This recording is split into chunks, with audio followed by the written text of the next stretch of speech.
too tight, baggy clothing. Makeup, you can wear makeup, make it look neutral and light. Don't make it where it's going clear across your eyes and up where the bright colors. I had a video that shows a woman that has the big nails and then she's trying to say she can type and they're flying off. So in nothing, always make sure your shoulders are covered. No tank tops, straight spaghetti straps, uncovered shoulders, or low cut tops.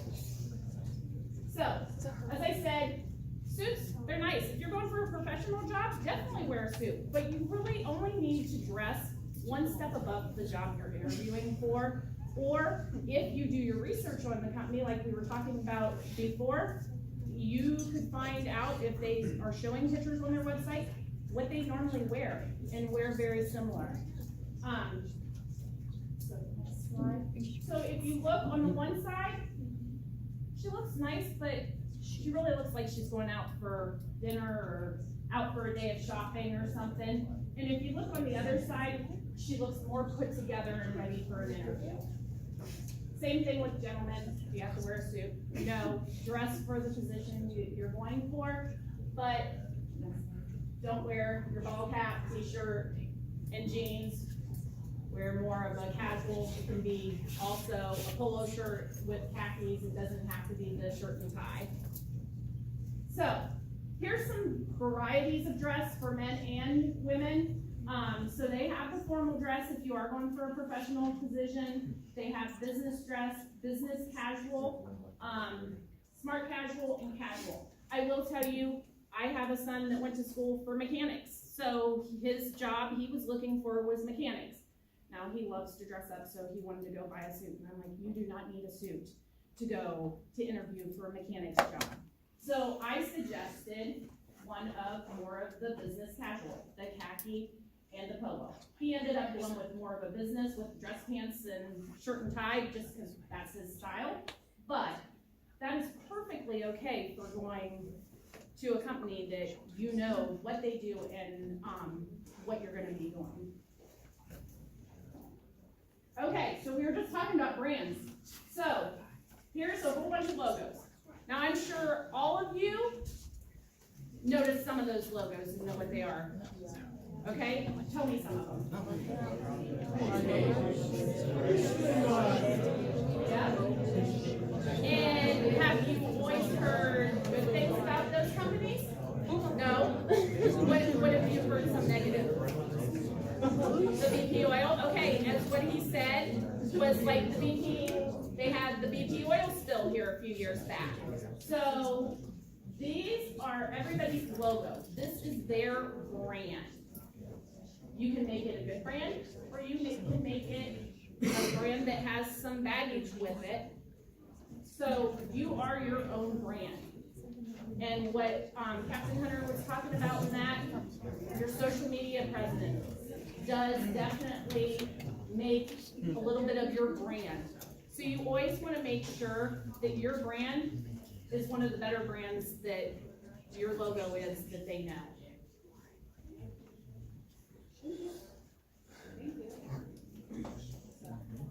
Anyone have any questions before we get started? Of course, I have some. I like that you brought up about your son. We do have quite a bit of trades in here that are manufacturing trades that might not be office, might not be the professional, like you say, and a lot of times comes out.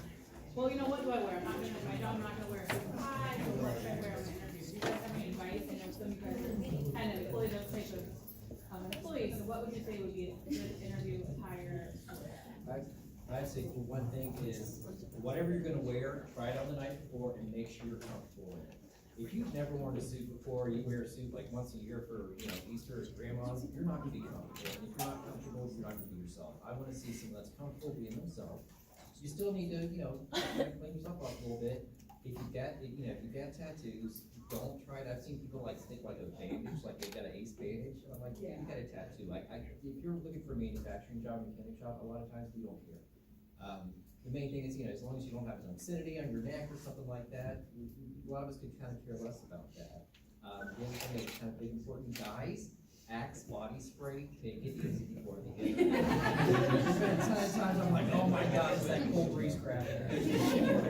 So, you know, just kind of two things, like, again, be able to look the very best that you can comfortably be. Don't try to bring off who you are, be who you are. Hey guys. You got piercings, you know, and I would go ahead, you're gonna, when we have people with piercings, they have to wear like a beard bed, so it doesn't fall into the product. If you got gauges, and you just take your gauges out, it's not gonna look good. You're better off just wearing your gauges, and you wanna make sure you're in a workplace that you're comfortable being yourself as well. So just kind of consider those things. I agree with that too. I mean, our industry, we've got a lot of technicians. So I have a lot of people come with interview in their uniform and you can tell they've been working all day, you know, but they say, hey, sorry, I didn't have a chance to change. But for us, that's what our uniform is. So I think you said it best when you said dress for one step ahead. And I have more people who ask when I'm setting up interviews, you know, what should I wear? Don't be afraid to ask, what should I wear? You know, what's comfortable to wear? Because if we got someone who's coming in as a technician and they've got a suit and tie on, it's not gonna stick them out of it, but it's gonna be like, you know, what are you really looking for? You know, make us question, are you looking for something else? And is this just to get you by?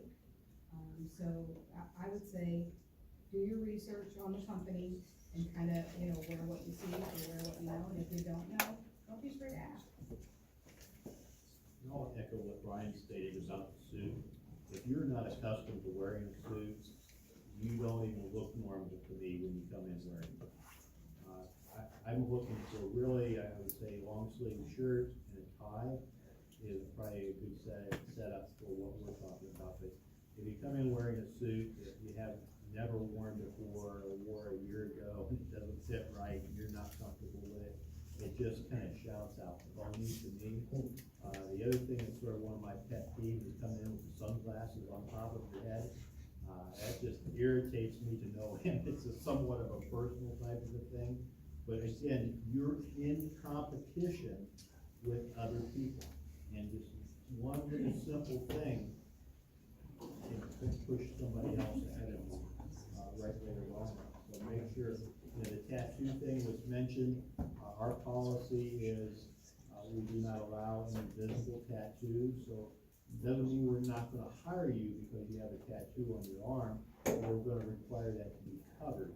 But again, it goes into this whole brand type thing. A lot of great people with tattoos, I'm not banging on tattoo people at all, but that's what our rules are. So if you're going out and considering getting one, keep that in the back of your mind. You're never gonna, you know, you're in this competition, and somebody's gonna say, boy, it's a real tough decision. Do I go this way or that way?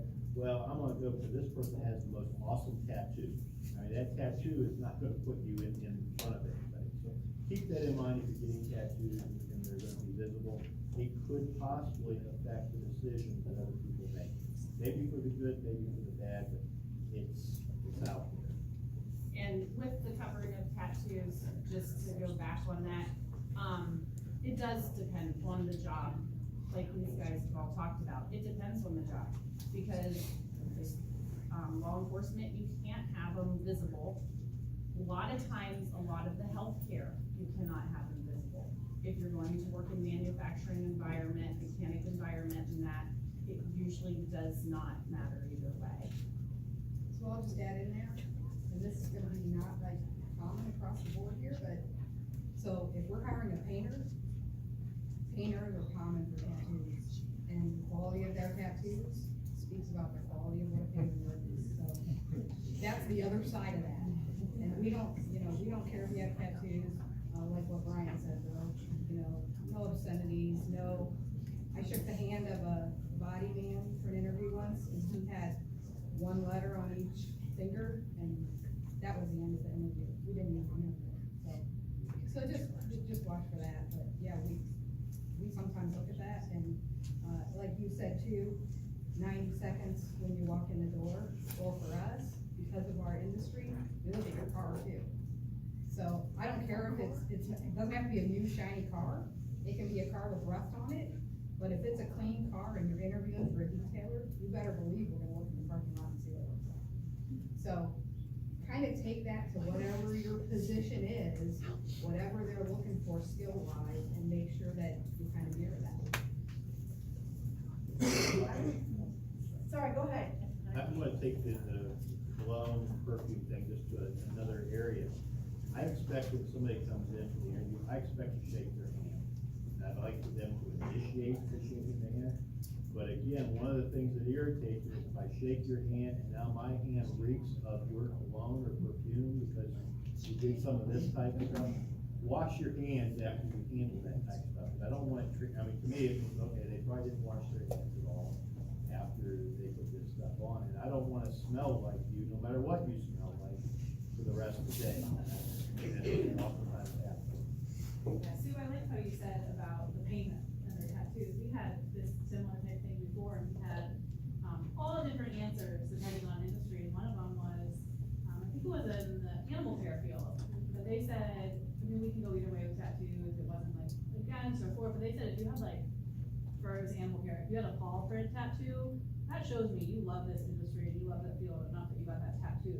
So I'm not saying get a tattoo of what you're in, but kind of like that, like, hey, it might not be a bad thing because it's kind of your industry and your love. I was thinking of that too, Mrs. Springer. I also was thinking, talk about those first 90 seconds, the critical first impression. I had an employer once here who hires actually a lot of career center students, tell me they watched the student park their car, and I don't know if they were running late or whatnot, but they ran across the lawn of this particular employment place instead of going to the sidewalk and using the sidewalk, and before the student even got in, they had decided we're not hiring the student. The student takes shortcuts, they're lazy, they didn't plan ahead, so they're in a rush, and they're here late.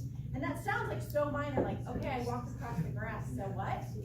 But it all sets, it put in their mind all these things about the person before they even met the person. Also coming to interviews in groups, or anything beyond a party of one. I've had employers tell us, that as well. Yeah, thanks for saying that student, they had their mom wait in the lobby the whole time. Or, you know, so if you need a ride by your parents, that's fine, but leave them in the parking lot, in the car. Or don't have your girlfriend come in with you and wait while you're interviewing. That's just not a good plan. And like I said, we definitely got those phone calls. And I know, from a place I worked for years before here at the Career Center, I worked for a private business owner. And he asked us, as the people on the floor that would greet the customers and people coming in for interviews, to write down our first impressions right on their application. So, you know, were they friendly? Were they like, here, can you get this to your manager? You know, was it, or were they like, hi, can I talk to a manager, please? You know, just what our first impression was. And he took that very seriously when he was deciding who he was even gonna call in for an interview. And that was, he was just trusting his people on the floor, their first impression. But he thought, well, my customers who are in here shopping, they're gonna get the same first impression from this person as well. So I think you just never know who really is the decision maker sometimes, so you need to put your best foot forward the entire time. Yeah, I would say there's been many times, so when you come to our facility, you have to go through the guardhouse, and usually we have somebody sitting at the desk. So I will check with the guard, and the guard does remember kind of who was kind of the jerk to them when they kind of came through, or they were kind of short with the, you know, the person that actually let them into the door. Because, you know, they're like, well, how were they? I'm like, well, they were fantastic. Oh, well, that's what you were doing when we were doing the interview. So it does have an impact. Do you guys have any questions about interview? I mean, how many of you in here have been on a formal interview before? Can we have raising hands? How many of you have not ever had a formal interview? Maybe you're working, but a friend or family member you kind of got in. Has anybody not ever had a formal interview? And it's nerve-wracking. If you've never done it, it is very nerve-wracking. Any other just tips for first-time interviewees practicing or things to think about? Be yourself, definitely be yourself, you wanna know who you are. But on the other end of that, I'm gonna do the double edge. Answer the questions you're asked, and don't go on to a story about something that's completely unrelevant, that is talking about somebody that you had an issue with, or something that happened to you years ago. That you wanna keep your answers, you wanna answer every question, and you wanna answer it thoroughly, not a yes/no answer. But you don't wanna go too far where you're kind of talking to yourself. Even those first 90 seconds where they say they're making that choice, you can also go into the interview and talk them out of hiring you too, because of the way you answer some of the questions. That's a great lead into our next topic, with Sue, so thank you for that. Like you said, We're still talking about basic, just interview practices and kind of getting, now that you are dressed for the job, some have Sue, you want to sit there or seat or whatever, but let's all listen to what Sue has to say about, yeah, interview time.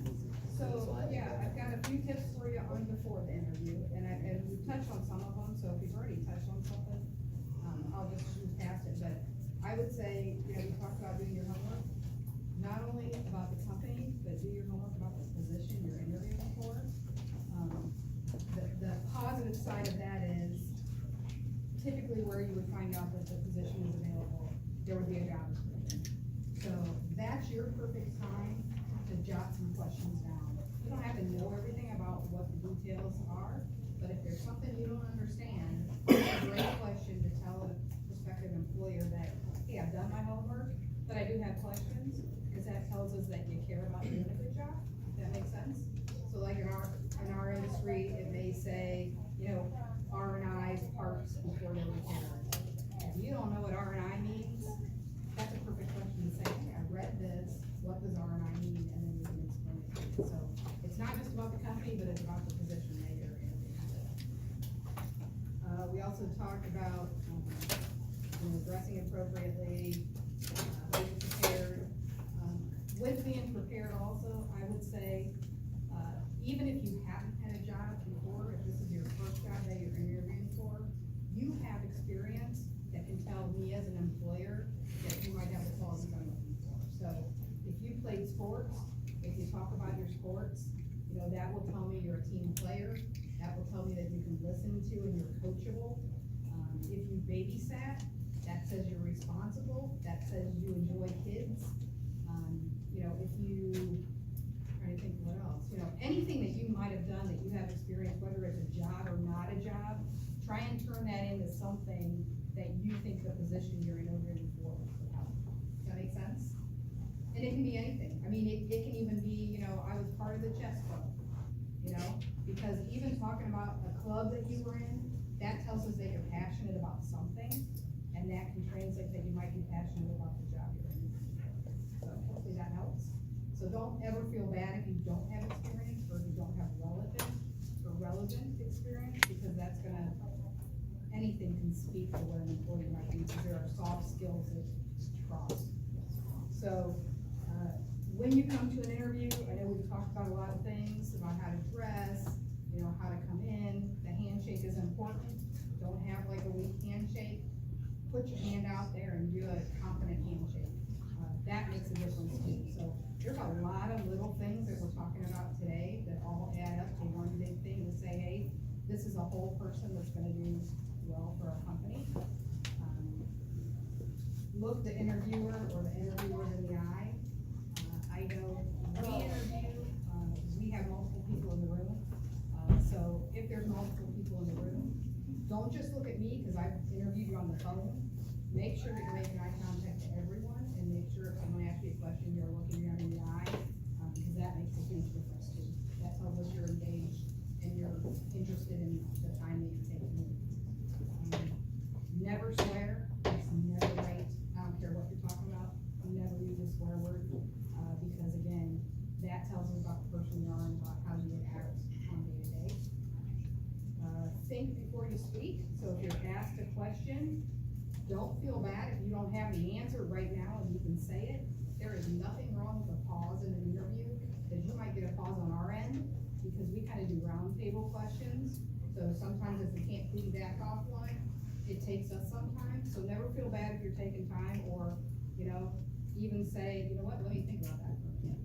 Because there's nothing wrong with that, because that tells us that, you know, you're gonna take the time, you wanna make sure you answer right, and that's a good thing. Does that make sense? Don't badmouth anyone. We always ask about, you know, your relevant job history. Our industry is a very small industry. We know all of our competitors. We're good friends with a lot of our competitors. So if we ask you, why did you leave your past job, do not go down the path of saying, because of this. We probably already know it, but don't you say it. I mean, you know, your best answer is, it was a time for a change. you know, it wasn't really looking out for me personally, but do not go personal and do not go individual, when we talk about that. Turn off your cell phone. There is nothing worse than sitting in an interview when someone's cell phone rings, because you reach for it or you look at it, and that tells us that you're not really interested in the time that you're with us. Like I said, it's a lot of little things, but all of these add up, because, you know, when we talk with you for 20 minutes, 30 minutes, sometimes an hour, depending on the position, we really don't know who you are, so we're looking at all of these little factors and adding them up. Ask a few questions, that'll show us that you're curious, and don't ever forget that an interview is not us testing you out. You guys are testing us out as an employer, because you wanna make sure that we're right for you too. So, you know, to ask someone who's in the interview how long you've been with the company, what you like about the company, what you dislike about the company, there's nothing wrong with that, because that helps you kind of understand more the culture of the company. So if it helps beforehand, you know, Google, there's all kinds of tips on what questions you can ask when you're in an interview. So just have a couple of them jotted down, and just a simple thing of bringing a notepad or a folder with you too. Doesn't matter if you don't take notes, but that says something about your preparation before the interview. Sell yourself. I'm always gonna ask you, what do you think your best strength is, and what do you think your best weakness is? Don't be afraid to talk about your weakness, because no one is perfect. Everyone has weaknesses. That's why we need a team to pull people together. So where someone's not as strong, we have someone strong to take care of that. So it really works as a balance. So don't be afraid, you know, to answer those questions, or don't, you know, stand over and say, I don't wanna tell you my weakness. But these are things you can think about ahead of time, so you're not caught off guard, if that makes sense. So you can Google, on the other hand, what are common interview questions that people ask too. So do that and prepare yourself. I would say relax, and that's hard to say, because no one likes to interview, not even me, and I've interviewed multiple times. No one's comfortable interviewing, but try and relax, and know that employers kind of use questions or use ways to help you relax, so they can kind of see the real you a little bit. So don't be afraid to do that. Smile. You can crack a joke, you know, a lot of times we crack jokes, just to see if you'll loosen up a little bit. But don't be afraid, you know, don't be afraid to show your true self. Don't chew gum, don't fidget, because that just tells us, you know, that you're not taking this seriously. If you fidget and you're nervous, we can tell that by your voice, we can tell that, you know, by other cues, so that's not like a deal breaker. But just try and relax and be yourself as much as you can. Be confident but real. So what I mean by that is, be confident about what your skills are, what your expertise is, what your history is, but don't oversell it. We can tell if you're overselling it. We can ask questions, because we know our industry, and if you don't know those answers, or if you answer them differently, but you act like you know it all or have the experience, we know that. So just be real. You know, I'd rather have one say, you know what, I don't have any experience with that, and I don't really know. Thank the person for their time. Always thank the person for their time, and if it's something that you're interested in, ask them for the job. Just say, hey, you know, I would really love to have this job, I hope that you'll look at me further. That means that you're taking the initiative and you're interested in the job. So that's kind of really a lot of tips for the interview, but don't be afraid of anything, and if you don't have an answer, say I don't have an answer. People have asked me questions in interviews, and I'm like, you know what, I honestly can't tell you that, you know, because that's another department, or, you know, that's the only thing.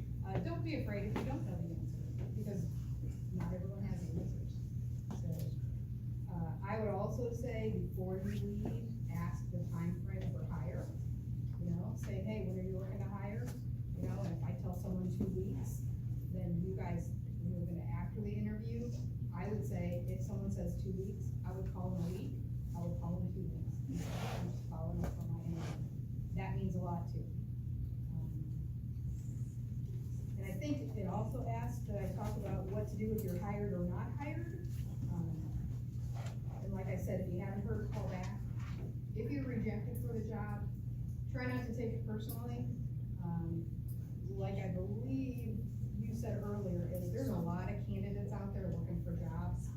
There's a lot of jobs, but you're not the only one, so if you're rejected for a job, try and just kind of get over that and keep going on and chalk up that interview experience to, I'm gaining more confidence as I interview, because a lot of times it's not personal. A lot of times, we've got 4 good candidates, we've gotta make a decision on what the best one is. That's why we keep talking about, there's a lot of these little things that come up. So any of these little things you can do to prepare ahead of time, or dress appropriately, or be there on time, either before on time in case you run into traffic. If someone's a minute late for our interview, our tardy policy is if you're a minute late, you're chalked as tardy. So if you're tardy for an interview, you better believe that's gonna add to one of those little things. So I would just say, you know, if there's something that you're interested in, be passionate about it, take care to do what you need to do to prepare for it, and then be yourself. Thank you. Yeah. That was a lot of great tips. I mean, I feel like, you know, we usually try to say that stuff, but that was great to hear kind of on your end too, so I really appreciate all that. I have a suggestion too, on when Sue said if she's gonna ask weakness, and I do too, I ask on things you need to improve on. I always, anybody that I do, cause I'll do mock interviews and help students to prepare for interviews. And one thing I always suggest is if you have that weakness, say like, I'm completely disorganized, but I started making lists to help with that. So give kind of what you're doing to help with your weakness. And it shows that you understood it, that you're taking an initiative to see what you can do to make it better. And also, when you were saying about not getting the job, we just had this discussion the other day, on a committee I was on, and as she said, it might have nothing to do with your interview, they might just have somebody that was just a tad bit better qualified or had a better interview. I would always thank them. Thank you for letting me know. Would you please keep me in mind if another position opened up? Because if you do that, then they'll be like, okay, they can take this and they did well with it, other than, okay, fine, and hanging up the phone on them or something like that. What do you guys think about the importance of like following up in terms of like a thank you afterwards? You know, obviously the follow-up because the position's been filled, but any other correspondence, do you kind of expect that out of someone taking it seriously, or is it just kind of a nice like little extra point in that corner, or? I'd say from my standpoint, I do not expect it, and because it's not expected, it stands out when it happens. So if you did not get the job, it might mean that you're in second place, and the next time a job comes available, that, the fact that you sent that thank you letter, that isn't the norm, but it could let you, it gives you a real edge, I believe, if you were in the, we're making the decision, number 1 or number 2, well, you're number 2, but you send a letter in thanking us for our time, and, you know, I'm not asking you to kiss our boots or anything like that, but it would stand out to me that somebody did, because that is not the norm. I'm not expecting it, and because it's not expected, it's gonna stand out. I'm gonna talk just a moment on the timeliness of things, because we talked about being on time. In my world, being on time means being there maybe 10 minutes before the scheduled time, but not a half an hour before the time. You should allow yourself enough time to arrive 10 minutes prior. If you arrive 15, 20 minutes prior, that's okay. Wait out in the car. Don't come in a half an hour ahead of time, because people have scheduled your time a certain way. But if it's at 10 o'clock and you're walking in at 9:59, that, yeah, technically you're on time, but it looks like you just cut it too close in my opinion. Can I ask a quick question of Dan before we move on, about the resumes themselves? I've spent a lot of years in industry where I looked at a lot of resumes, and this is kind of an issue we have in our building. And I kind of like to know how you feel about it. When I have my students make their resumes, I don't want them to tell you they're a very caring person, that they're very well organized, that they are very empathetic, that they work well with others, they have great leadership skills. I don't think that that can be put on a piece of paper. I think that's something that has to be learned from them working. Do you like that kind of, I call it fluff, on their interviews? Or do you wanna know that my medical assistants have, passed a national certification for phlebotomy? They're able to do all sorts of these blood tests. Do you wanna know their skills? Or do you like that fluff? For me, I know, one thing, is when you talk about sending out resumes, I know a lot of companies now, you have to apply online as well. You can definitely attach your resume, it's important.